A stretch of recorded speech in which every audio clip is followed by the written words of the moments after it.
It's great to have you here in London for the UK premiere of Rise of Guardians. Tell me a little bit about your approach to writing the music for this particular film. Well, it's the sense of wonder and beauty that childhood can be surrounded by, and that we want our children to be surrounded by, and that when we're children we were also surrounded by through our parents and their love and their caring and the fantasy about these guardians that we all have experienced, Santa Claus and Tooth Fairy and the Sandman, who's my favorite. That's how we start.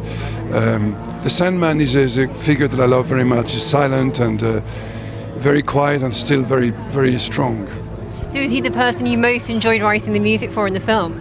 He actually has the main theme, the one we just heard sung at the end of the film by René Fleming for the song I wrote from the theme of the Sandman, which is the Sandman brings the dreams, because he brings the dreams to the children before they sleep, and that's what the movie's about: losing dreams and losing faith.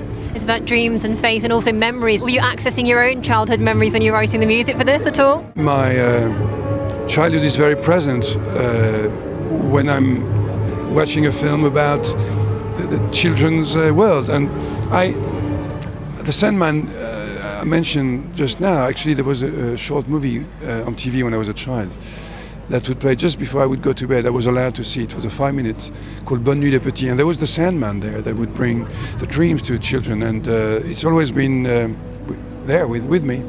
Now, how do you find, because you've had such an amazing career writing for Europe and also Hollywood movies as well, how do the two compare for you? Well, each movie is different, but I'm the link between these movies, and it's my role to bring to each film, and keeping my identity, a new color, a new tone that fits the movie. And that's what I like, actually. That's because when I go to the movies, I go see Skyfall, and then I will see Argo, and then I will see Guardians of the Galaxy, and they're different. And writing for different films is the best way for me to keep myself challenging myself. And then what can we look forward to in terms of the score for Zero Dark 30, for example? I just completed that. It's an amazing film with a great director. Catherine Bigelow is a very strong woman, very, very sensitive and very intelligent. And I think this movie is even better than Hurt Locker. And it's the 10 years of the chase of Bin Laden. And it's, the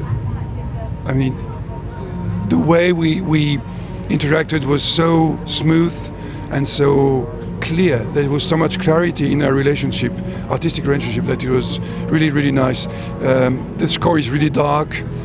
I recorded here with the London Symphony again, but in a very different setup with very low instruments. Everything is very tough and really dark.